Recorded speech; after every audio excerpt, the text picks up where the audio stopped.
Okay, welcome.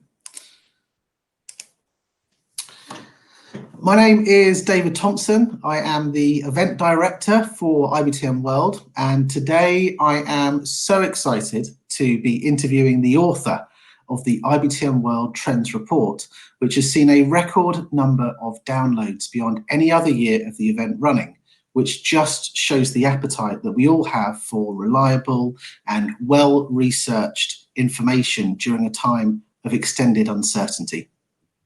Today, we are going to discuss what the world looks like right now, addressing the impact of COVID, the political landscape, as well as the economy. Then we will go into the trends from the report and how they will evolve, or how they have evolved since November last year. We will also highlight some new trends before deep diving into hybrid, and then finally we will finish on what the future holds for our industry. So it gives me great pleasure to be introducing to you the author of now his fourth IBTM World Trends Report, a man that has delivered thoughts, trends, and industry analysis around the world in front of governments, opinion leaders, destinations, and venues. Working alongside some of the biggest events on the planet, from the Commonwealth to the Olympic Games, as well as sporting World Cups and major exhibitions and conferences. Welcome, Alistair Turner. Thank you, David. Thank you. Nice to be here. Great to have you here, and thank you for all your work. This is I'm really excited about doing this interview with you, and I think everyone else is as well. Before we dive in, I just want to address the audience. Please, if you have any questions, just pop them into the chat box, and we will go through them throughout the interview. But for now, let's kick off with our first part of the interview, which is we're going to address the influencing factors that ultimately shaped Alistair's 5 mega trends.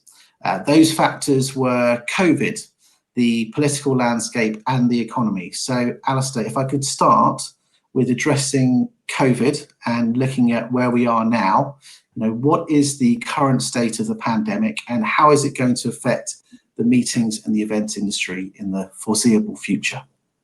Well, yeah, thanks, David. I should probably proviso this by saying that look, we're not going to pretend to be experts on COVID, vaccines, pandemics, and things like that, but I think it's crucially important that we address the pandemic, but also through the prism of how it's affected our own specific industry. However, just as a broad piece, I had the great pleasure of interviewing the global response head for Uber around the pandemic, and I remember speaking to her in February last year, and she said to me, "Al, this is going to feel like a war," and I remember her sort of almost flippantly laughing about it. "Oh, come on, that sounds a bit over dramatic," She said it's going to feel like a war, and if pretty much everything she said has been born to be true, the amount of disruption to daily life, the societal disruption, on a very, very serious note, the death toll, the cost to society, culture, families, personal things like that, it has been truly devastating across the board. A couple of statistics just to kind of bring that a bit more home is we're coming on to almost in America alone, we're looking at almost 10 times the amount of people that lost their lives in Vietnam. The Vietnam War have lost their lives to COVID. That's more than lost their lives in Vietnam, the First World War and the Second World War put together. So when you look at it like that, the effect on society as a whole has been incredibly large right across the board. So and I think what we're seeing from our own industry is that reverberating into everything we do, and we'll talk a little bit about how it affects us in a little bit more. But at the moment, what we're seeing is mass vaccine rollouts going out, and this tension between protecting the population and inoculating the population at the same time to try and get business, society, cultures moving forward again at the moment. So that's kind of where we stand at the beginning. And I'll finish with one last point. I think we both talked about this earlier, David, when we were talking about the report, which was written in November. I think we were really at I think the phrase is that, the night is always darkest before the dawn. We were in a dark place, and it did get dark. I think as I stand, I think I'm probably right in reflecting a general degree of positivity now that's coming back in, certainly hope as we go into 2021 and then certainly towards the end of 2021. So I think people are starting to renew their confidence, which is positive at last for our industry. That's really good. It's good news. It's good to hear, and I do agree with you. In terms of, I guess what I'd like to really understand is why is it our industry is so exposed to something like a pandemic? Yeah, and it's an important question, because aside from looking at the global marketplace, what we've got to understand is what can we learn as an industry from something like this. And we've talked a lot in this report about the sweet spot for the global meetings and events industry. What do we need to have in place to succeed as an industry? And we have to say that this pandemic has almost been like our kryptonite, because everything that we need to succeed as an industry has been directly affected by the pandemic. So let's go through some of those things. First of all, we need business to be strong. We need a strong business environment, a confident business environment. We also need strong economic performances across the group. We need industry dynamism. So it's not enough that it's just good strength and good growth. It needs to be dynamic growth. And the more dynamism, innovation in the market, we benefit for. We need open borders. We need to be able to travel around the world. We need to be able to cross places, and we need to be out there. We need consumer confidence and the confidence in people to want to go out and explore and innovate and see new things. And we need good strong governmental support across all those things. Now, if you were to go back through everything I've just said, there's not one of those moments that hasn't been hit by the pandemic. It's hit on everything that we require to be successful. Now, many people might turn around and say, well, actually, there has been dynamism and innovation in the marketplace, and that's very, very true. But on a global level, it has been massively suppressed because business isn't moving. It's not a confident business. It's not a dynamic business environment. It's a safe, secure business environment. And while there has been innovation, certainly within our industry, I think it'd be wrong to characterize business on a global level as being innovative at the moment. I think we're seeing safe to subdued activity. And that's really been a sucker punch for all of us. Okay, so just the last bit on COVID. So what does this mean over the next kind of 6 to 12 months for the industry? Yeah, I think, like I said, we're putting some of this stuff behind us. We're certainly putting this stuff behind us. And I think there's two things I'd say about this, and it will hopefully set a tone for the rest of our conversation. We're talking about our industry as being post-pandemic, and that's kind of right. We are unfortunately still pre-pandemic the next time. We are now living, and anyone in the Asia Pacific area will tell us and remind us that SARS was in 2003 and COVID-19 was in 2020. We are still in a pandemic world. So actually what we're now looking at is, yes, the ability to move out of what has been a vastly traumatic global economy and global operating environment, but we're still, and it's about how strong we are as we go forward in the next stage. So huge amounts of confidence.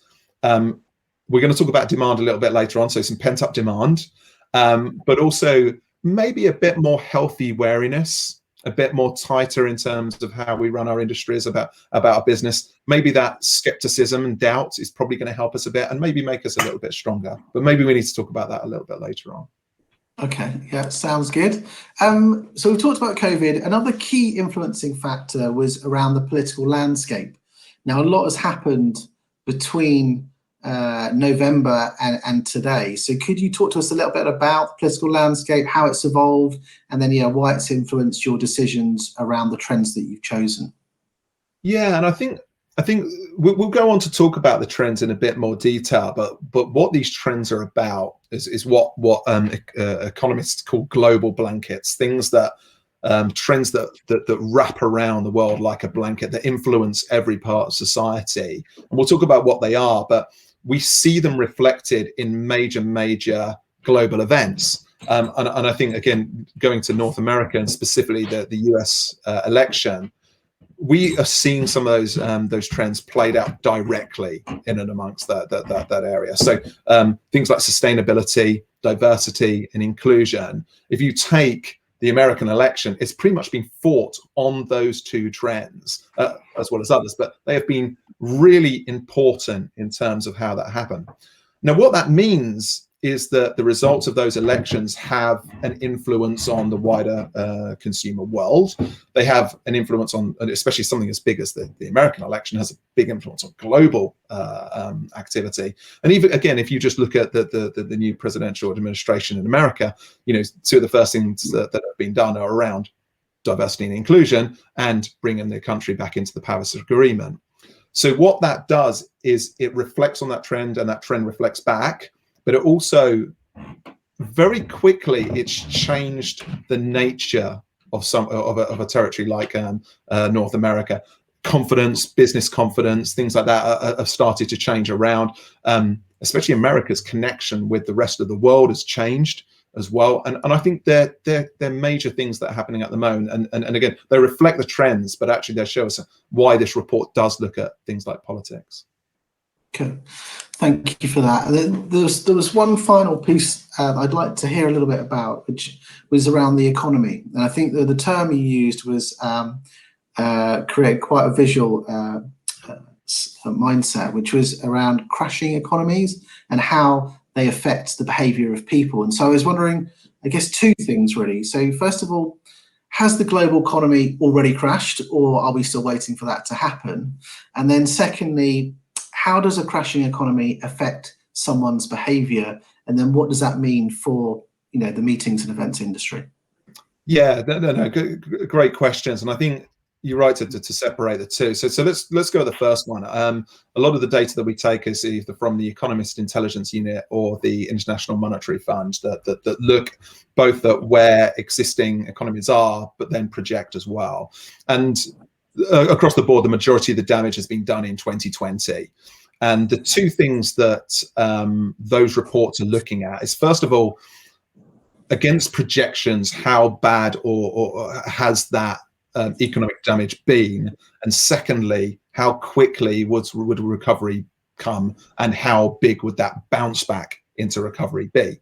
So when it comes to the depth of the economic crash, pretty much across the board, pretty much every economy has been hit negatively.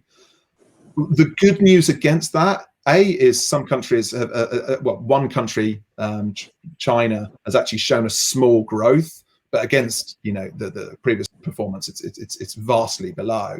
And actually, in many territories, the negative impacts hasn't been as bad as originally projected. So actually, that's good news in a whole bad news sort of world. I think what's slightly harder from economic projections is that a lot of economists were thinking that the bounce back would be early and higher, whereas actually, because of the second waves and in some areas the potential of a third wave, that's been kicked down a little bit longer. And what that does is it takes energy out of markets, it takes confidence out of markets as well. So we're all expecting the bounce. We're all expecting and hoping it's going to be a big bounce. But the fact that we've had to wait a little bit longer globally is harsh news as well. And again, so going on to your next point, which is what does that do to our business environment? It just sucks away confidence, and it sucks away confidence from an industry level, an investment level, from a business confidence level, which affects spend, which affects people like meetings and events. But then on a very personal level, affects consumer confidence, families, consumer spending, even the ability to want to go out and go to events, whether they're consumer, public, or whatever events it be. So it kind of hits on both a very psychological and a very pragmatic area as well. So that's where the economy is shifting at the moment. The good news is, just to finish on a high, which I think is important to do, is that the dawn is coming. You know, the night's darkest, but the dawn is definitely coming, and we're not expecting any other shifts down the corner. Touch wood, hopefully in the near future. Okay, brilliant. Thank you for that. I think just to sort of recap before we go into the trends. So what you're saying is COVID clearly is still a major challenging factor. I think that it will still be a factor moving through the year.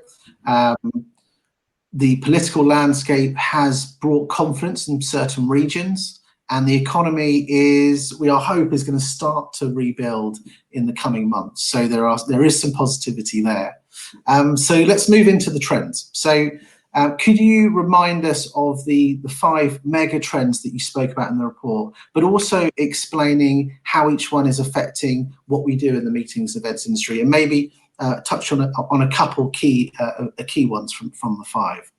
Yeah, no problem. So the ones that we identified words diversity and inclusion, sustainability, wellness, or we call it sort of wellness 2.0, the next evolution of wellness, security was clearly an important one in all its guises. And then we looked at what we were calling at the time the virtual experience economy. But what we'll do is we'll take the virtual experience economy and we're going to talk about that in and around hybrid virtual conferencing a little bit later on in our conversation. So it deserves its own special place, we feel. Let's sort of pick out those first 2, diversity and inclusion, and sustainability. What's been interesting about diversity and inclusion, certainly as someone that's looking into the industry, is how it's been very quickly adopted, but also very gracefully adopted by the industry.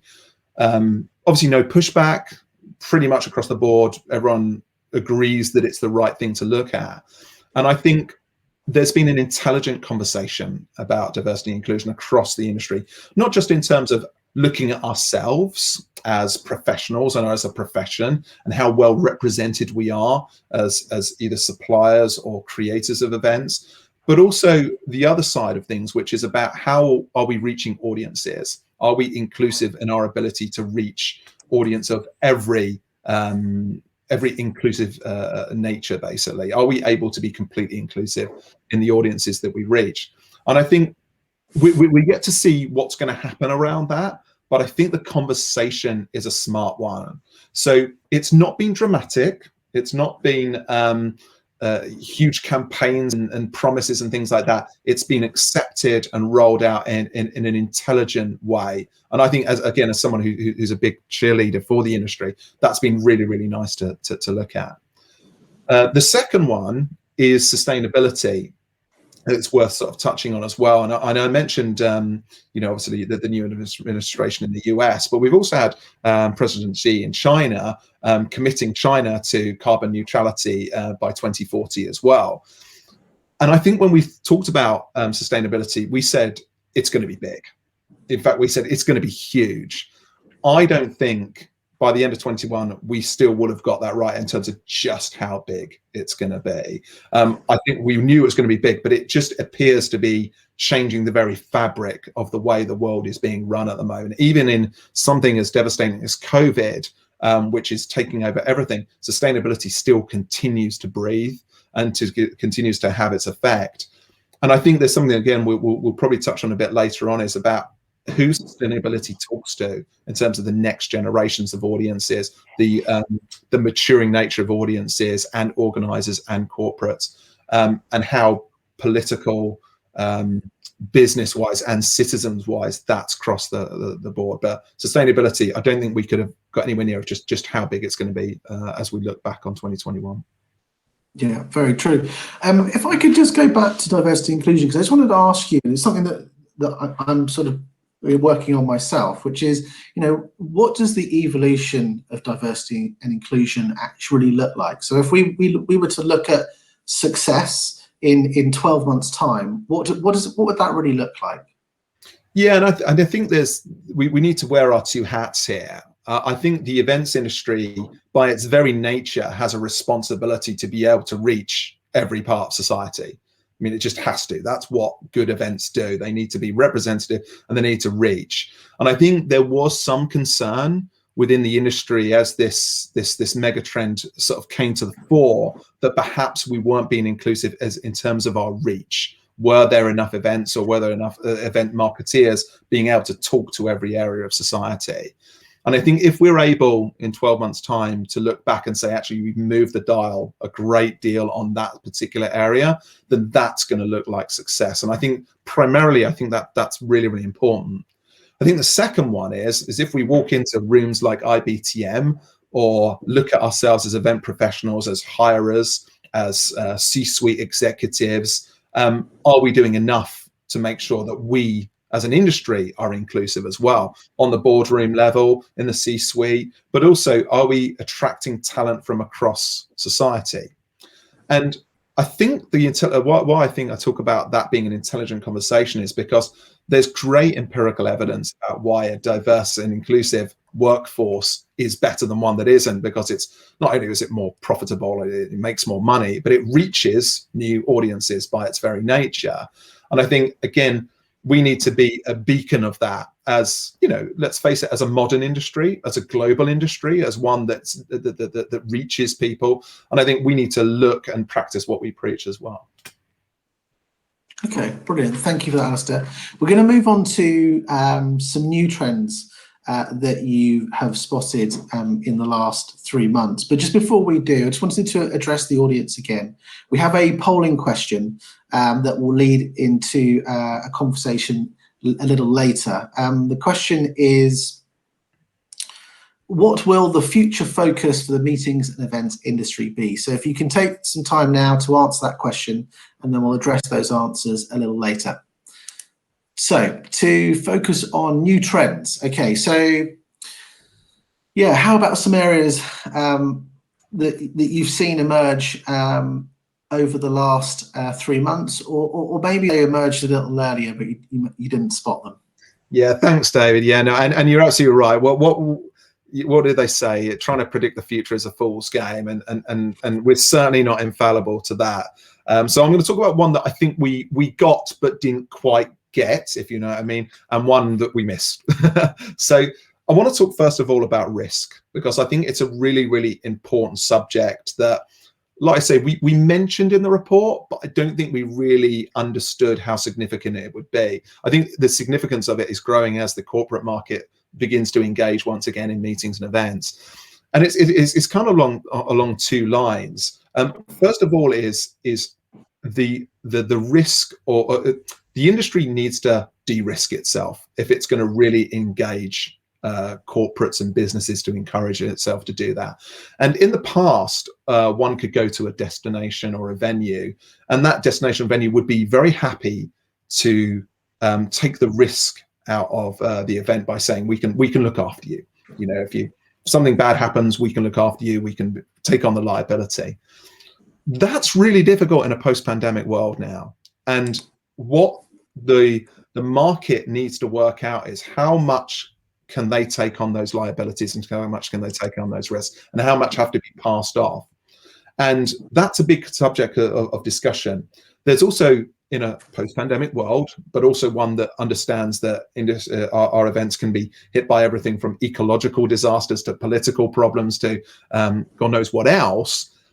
How can that risk be mitigated by the event organizer as well? What happens if there is an Icelandic ash cloud? What happens if we do have issues around fires and California fires and those in Australia as well? What do we do about that, basically? So again, there's a big conversation to be had around risk. I think the second side is the risk to the consumer, to the individual. Again, there used to be that point where we could sit there and we could wrap them in protection. No one can promise an individual that they're not going to get the flu. They're not going to catch a cold. They're not going to catch, you know, God willing, a pandemic, a COVID, the next one.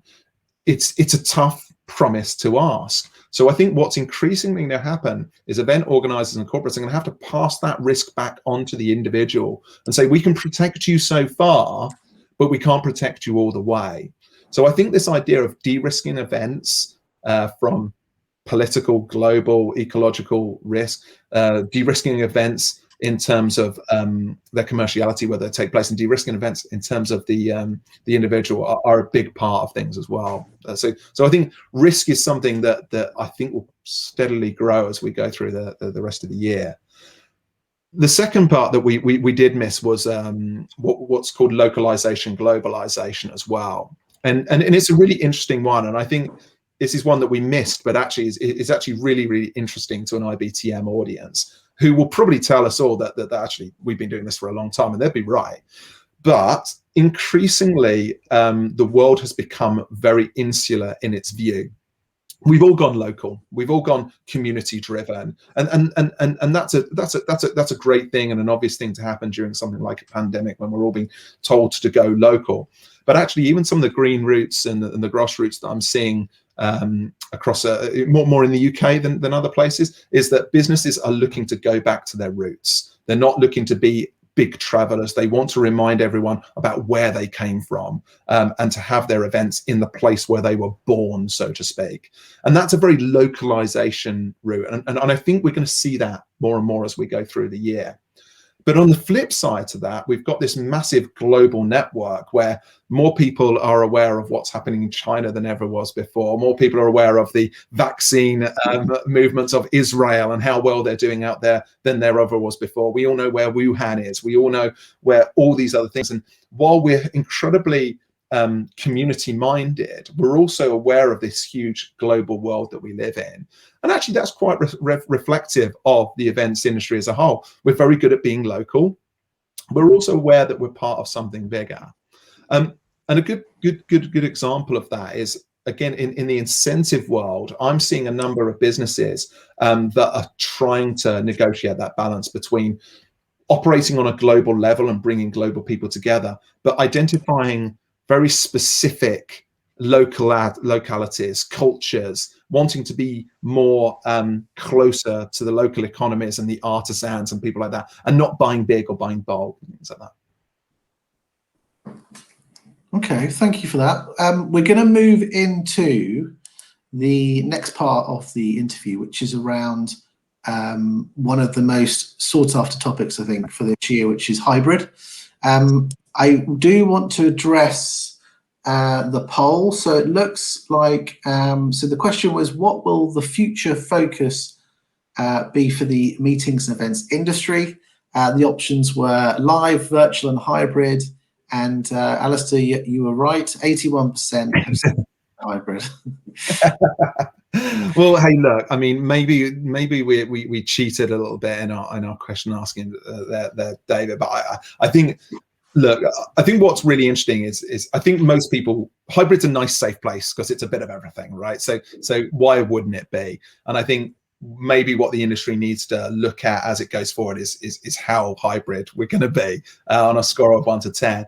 I'm quite delighted, although I shouldn't be surprised. No, I am surprised as well that no one's saying virtual. I think that's really important, because I have heard some people saying, well, why on earth would we want live face-to-face events? We've just shown that it can all happen really well on an entirely digital platform, which frankly, I just isn't true. It hasn't been borne out by any evidence, certainly not on my own personal views either as well. So I'm delighted with that.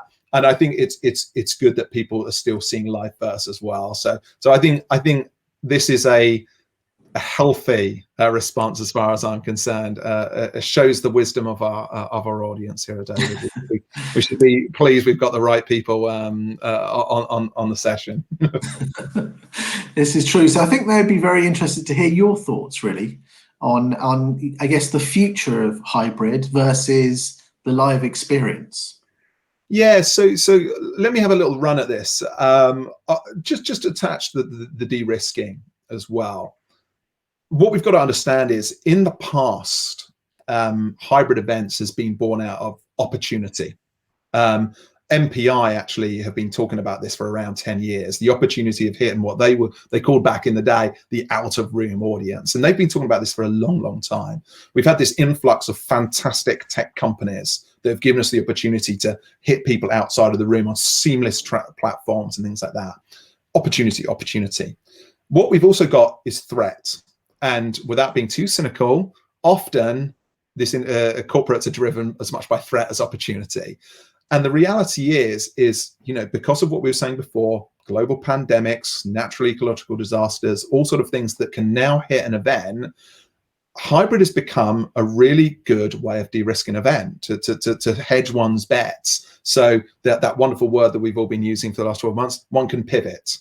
And I was talking to a really great agency, again based in the UK actually, in London, called the Live Group, and they were talking right at the beginning of the pandemic about something they've been working on for a while, which was called digital twinning, and the MD explained to me about this movie called The Island, where lots of really rich people, it's got Ewan McGregor and Scarlett Johansson in it if people are interested, but lots of really rich people had this island full of clones, so that if they suddenly needed heart disease or a new livers or something like that, then these clones were being grown to be exactly like them, and then passed it over. It sounds quite macabre, but it was actually good fun as a film.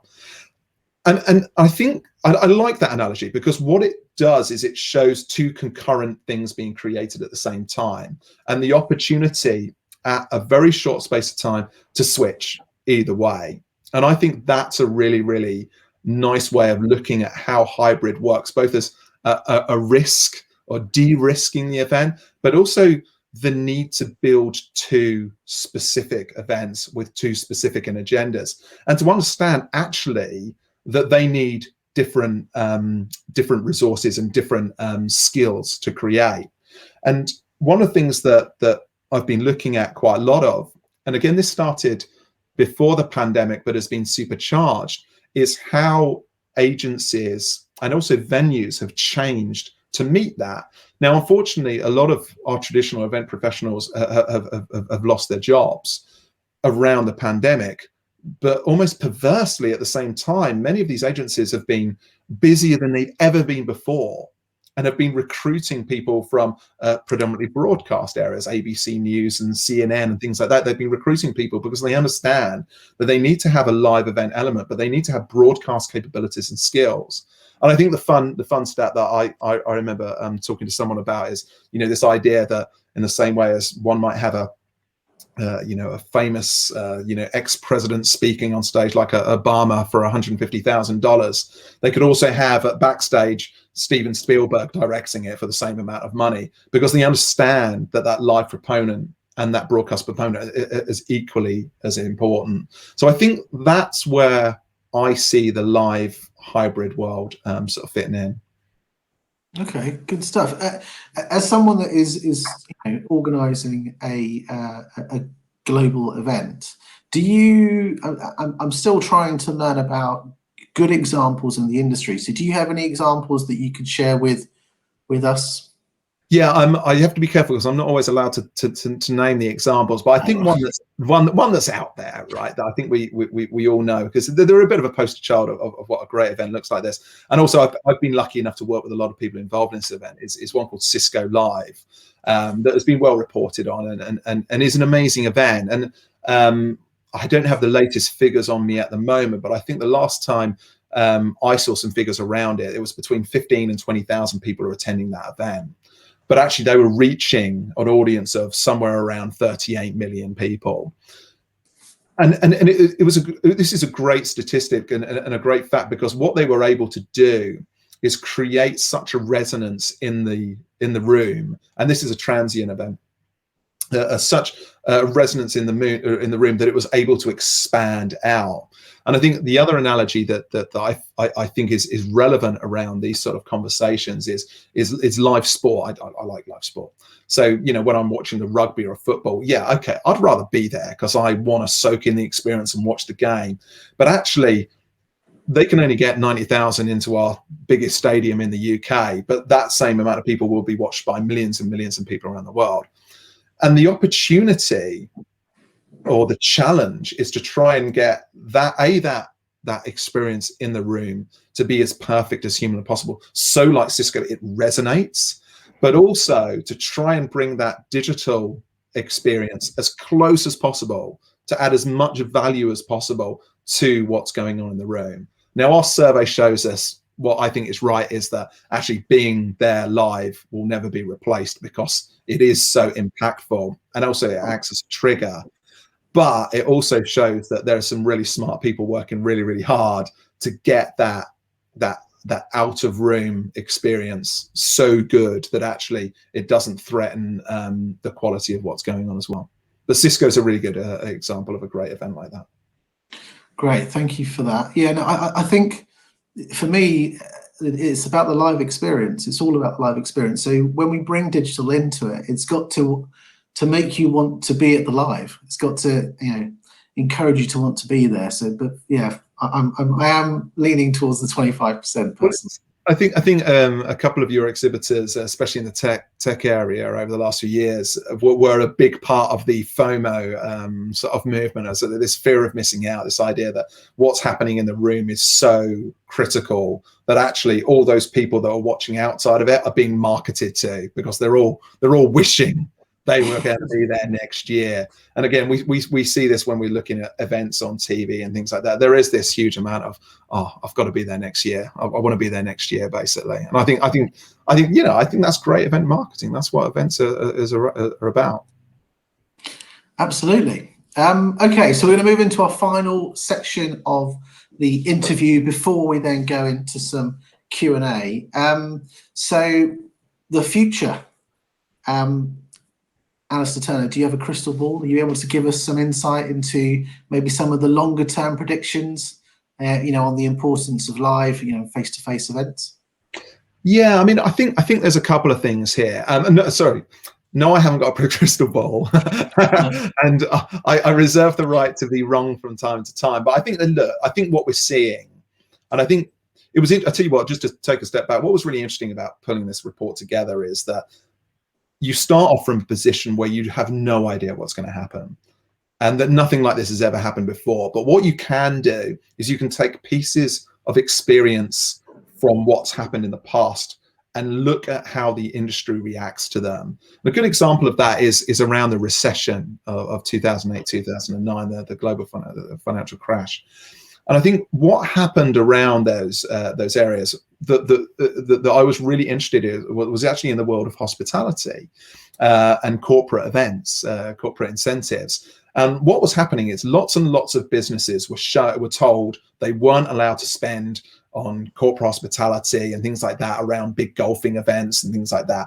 Fat cat spending, the PR machine would attack you, the media would attack you.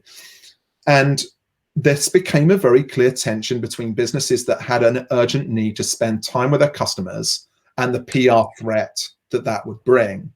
And what eventually happened, there was some tipping point where businesses just went, we cannot continue to operate without face-to-face interactions with our customers anymore. We can't. We don't care what the PR threat's going to be. We have to get out there and be in front of our customers. And it was an incredible shift because it was business just saying, we have to do this. So if you look at where we are at the moment, for a year, business hasn't thrived, but it's got by without meeting by face-to-face. But the demand is hugely pent up. And I think a lot of that's happening at the moment where we're seeing some big figures being projected in terms of what half to 2021 is going to look like, that there is a pent up demand for business to have face-to-face interactions with their customers. So I think we can safely agree that at some point, this industry is going to go bang, and it's going to be incredibly busy and incredibly exciting. And all those people that have missed running events are going to get their fill. I think what's going to be interesting is at that point, that will just calm down a little bit more. And what the events, and then it's about what does the events industry look like from that point on. Now, clearly, not only have we seen pent up demand, not only have we seen an industry that's evolved incredibly around the digital offerings, hybrid events and things like that, but we've also got a business community who have learned the classic mantra, which is you don't miss something until it's gone. So my hope is that they will see additional value in face-to-face interactions and meetings than perhaps it didn't have beforehand as well. So my hope is that we have a more robust and a more value-driven industry as we go into sort of probably Q2, 3, 2022, and then hopefully we'll continue what was until this pandemic a really healthy upward curve of our industry in terms of its not only its success and its financial success, but its respect and its acceptance by business. Excellent. Yeah, I think you don't realise what you miss until it's gone. It's definitely a good point, and I think I'm very much looking forward to being back in Barcelona and seeing our friends out there and getting the IBTM World back up and running, which we are hopeful for this year. I have got a list of questions here. I didn't know whether Laura wanted to come on and talk you through these, or I'm very happy to do that. Okay, so let me fire away. So can we discuss how venues and destinations have a business model if all events go hybrid? Yeah, it's a brilliant question, and it's a really important question as well. And I'm not going to try and give a venue business advice, because that's I can talk about the trends and things like that. Here's a couple of things that I'm already seeing. First of all, there are a number of venues already that are replicating those agency business models, so that are building physical studios in their venues. A number of my own clients in my other business world are doing that already. High class, broadcast ready, globally connected, global streaming broadcast studios in those venues. So actually what they're doing, which is really smart, is becoming a partner, is continuing to be a partner to their customers' events. So if they go purely digital, if it's just a digital event, they can still be the partner to it. They can still give that customer the resources, the facilities that they need. And I think that's great. I think the point in terms of the business model in terms of smaller events from Copenhagen, the question from Copenhagen is, what I'm also seeing, and I'm not sure how this is working, and it's, I guess it's still to be seen how it will work, is that the industry needs to stop selling its prowess on the amount of people in the room. And if we continue to sell daily delegate rates, then in a funny sort of way, we're not doing ourselves a massive favor here. Because actually, yes, we can create massive occasions and brilliant opportunities where that person is hit with so much resonance that they become fans overnight, and we intoxicate them with our messages and things like that. That's great. But actually, when I go to a convention center like Cisco and I'm hitting 37 million people through that event, then surely that needs to be reflected in some way around the commercial model. I'm not saying that you need to take that 10,000 and divide it to the same extreme, but surely there's value on top of that. So I know that's a slight dodge on that question, but I do think the business model needs to change, because otherwise I think the danger here is that our margins are going to massively reduce. And what we're going to lose is we're going to lose good players, good suppliers, good venues within the industry, because there's not enough margin in it. And let's face it, word up to the suppliers here, margin has been pushed on these guys a lot, and that was pre-pandemic. I think maybe the industry needs to look after some of these guys a little bit more than perhaps it hasn't in the past. Okay, thanks, Alistair. I've got another question here. So live events can only be attended by such a small proportion of the potential audience. Why is the industry disregarding the people who are time poor and not able to travel, or simply cannot afford to attend? Yeah, I mean, it actually goes on, sorry. Is it not a fundamental problem with an industry which is driven by big travel companies, destinations, and venue conglomerates? Well, let me try, and I might just divide these in a really sneaky, slightly cowardice way. Look, I think what this question adheres to is talking about is the value of experience. And I think one of the things that I want to make the point of is everything about what we've just discussed for the last 40 minutes is based on a new kind of delegate that's walking into our meetings and events as we speak. They are now being engaged, and they are going to change the way we run events in the same way as previous ones have had, but on a more seismic rate. We're not just in the battle for their time poor, just like everyone else. They're more discerning. They're going to be more discerning. They're going to walk out if they don't get the goods, which perhaps previous generations does. But we're also in a battle for their hearts as well, which is, yes, if I go to your event, I'm going to get content, but I can get that anywhere. Why does me getting on a plane or a train or a car, wasting CO2, having a negative impact on the environment. Why? How can you justify the waste of my time and the waste of resources that's going to get me there? Now, if you can justify that, then I'll be your biggest fan. But if you can't, then I'm not coming.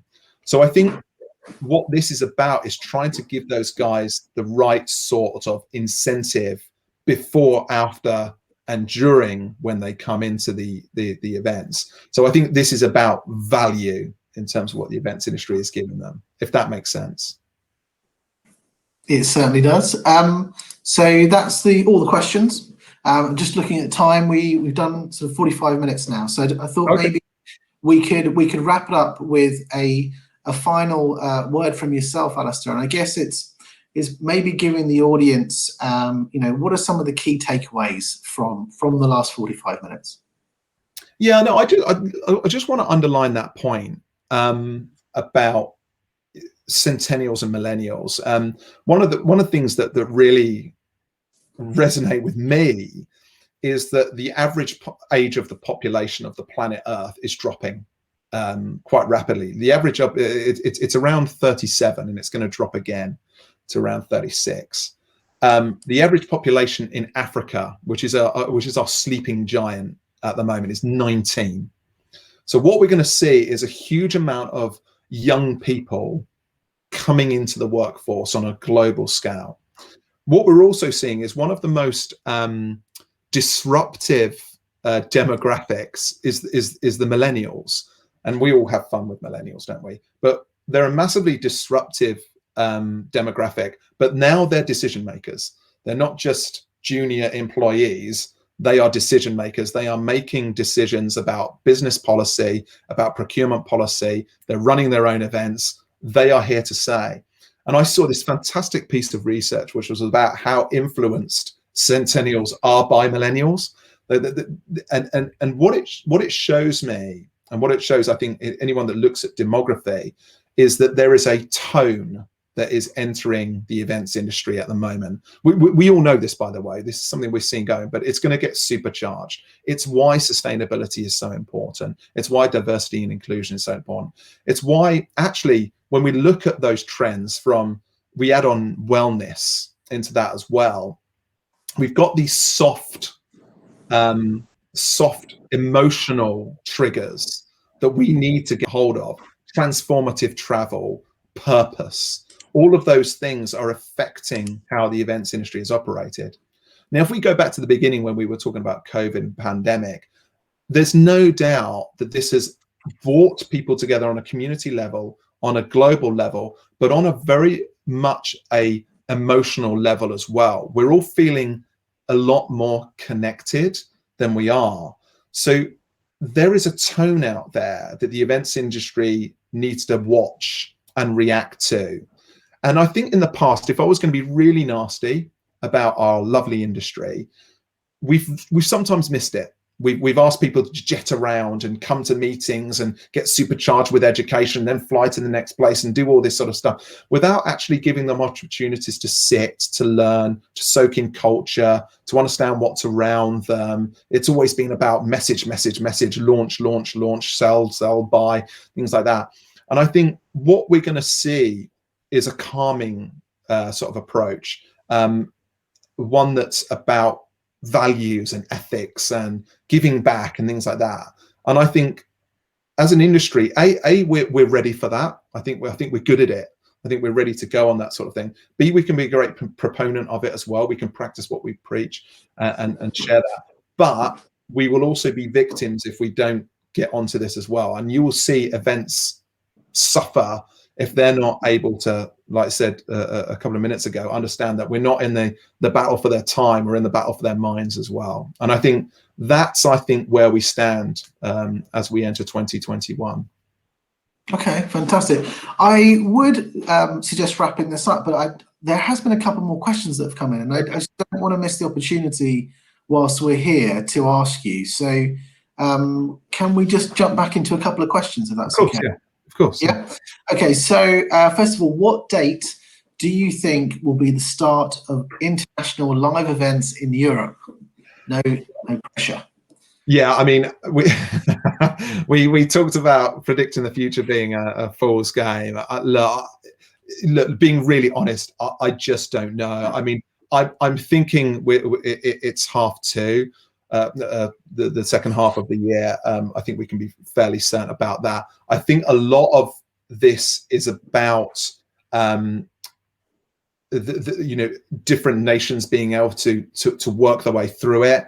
There's some really interesting discussions around vaccine passports.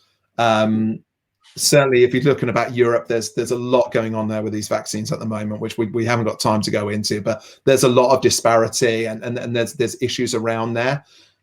I think what is interesting is that because it's a global effort, everyone has to get to a certain point, otherwise no one can do stuff. But I think what I do think is that as one or more territories start to open up, that will put pressure on others. And I think there is big wins to be had by those territories that are able to open up and accept people quickly. They will have an astonishing starting run on those that can't. And I think that's a big opportunity. But in terms of a specific date, I mean, at the moment in Europe, we're just hoping there's no third wave. So I think trying to predict that, I'm really sorry. I'm not going to damn it with praise or hopefully not, give it too much of a boost and be proven wrong at the expense of a lot of people. What I would just to add to that, Mobile World Congress is supposed to be running, I think, in June, and that in Barcelona. If that goes ahead, I mean, that will be a monumental moment for our industry. So great. Keep your eye on. We've also got COP26 in Glasgow, the SEC in November. So again, I mean, a huge global meeting, and again, if we're confident about that, I think that's again a really fingers crossed that everything goes well for that one as well. Yeah, absolutely. So I've got one more question. So in my sector, medical congresses, the consensus is to embrace hybrid events once COVID blows over. A big issue we have seen in the virtual environment is that exhibiting companies just don't get much engagement with virtual. In the hybrid future, how can we give value to exhibitors?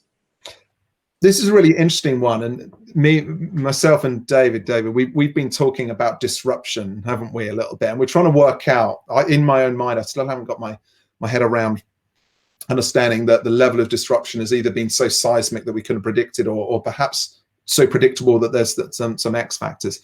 I think this is a really important point, because the reality is, despite how good we've got at hybrid, despite how good we are in terms of digital, that's a really good shout, because we haven't been able to show the same value to the external digital buyer of exhibitions.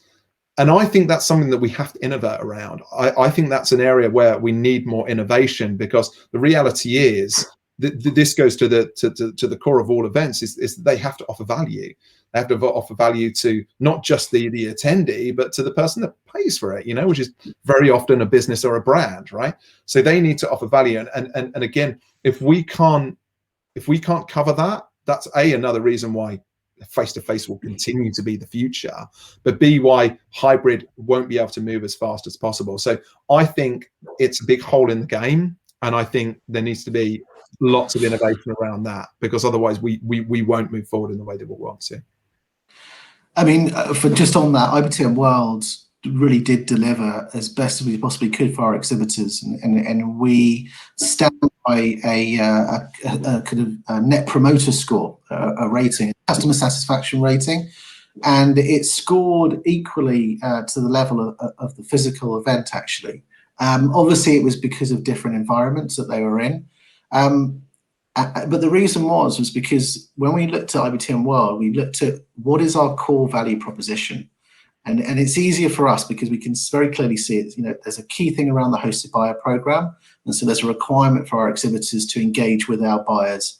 And so when we created the hybrid or the virtual platform, it created a very easy dynamic for a buyer to speak with an exhibitor. So My only recommendation in answering that question would be just to go back and look at what is your core value proposition, then how, leaning on hybrid or leaning on virtual, can you deliver on that?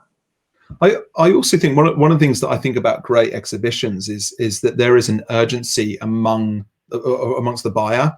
And it's something, again, there was a piece of work that was done about buyer versus seller, and the research was called equilibrium, but it understood, which I think what happened at IBTM last year on its digital platform, it understood that the urgency wasn't all about the seller. The urgency was actually as much about the buyer as well. And we all think that we have to stand there and hope that the buyers will come in and do what they do. But actually, like I see at IBTM, both in live and on digital, is people want to get out there organizing meetings. They want the help. They want to help from the supplier. They want that engagement, things like that. And once we begin to understand that, then we can build our experience around that. We don't have to entice them with experience. We just give them the environment with which to buy. But I think you're right. When it's done well, there's clearly imperatives in our work. We want them to have a great experience outside of that, but a great experience for me, for most buyers, is to walk out the shop with what they want. Absolutely.